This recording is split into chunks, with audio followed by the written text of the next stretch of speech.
Alors c'est une idée qui remonte à 1943, lorsque plusieurs membres de groupes de résistance rémois se retrouvent dans l'arrière-salle d'un café qui s'appelle Le Petit Sapeur et qui ont envie de pouvoir s'exprimer par écrit pour contrer l'information officielle qui traverse la presse locale à ce moment-là, essentiellement par l'éclaireur de l'Est, et ils veulent donner des informations de la France combattante. On ne va pouvoir réaliser le premier numéro clandestin de l'Union qu'autour du 1er mai 1944. Il faut d'abord trouver un imprimeur. On va pour cela exfiltrer un instituteur de Vénizel, Serge Labruyère, qui va venir s'installer dans une petite maison de la rue de Sousse à Reims et qui va disposer d'une Minerve à pédales, qui est une petite imprimante, dirait-on aujourd'hui, pour pouvoir tirer ses premiers exemplaires de l'Union.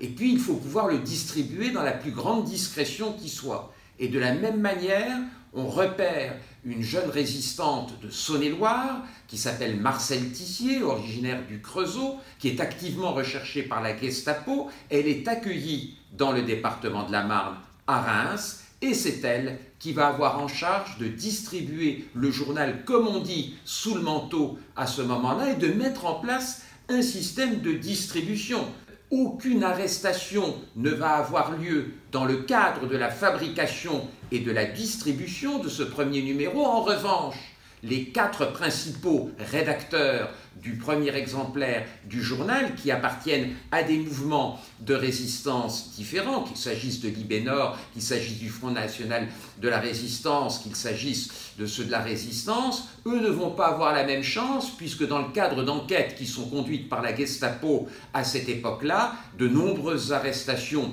vont avoir lieu, et pour certains d'entre eux, ils vont se retrouver en camp de concentration nazi, et ils ne vivront pas l'intensité du moment de la naissance du premier exemplaire clandestin de l'Union, ni même d'ailleurs de l'apparition de l'Union au grand jour avec un numéro gratuit et largement distribué le jour de la libération de Reims, le 30 août 1944.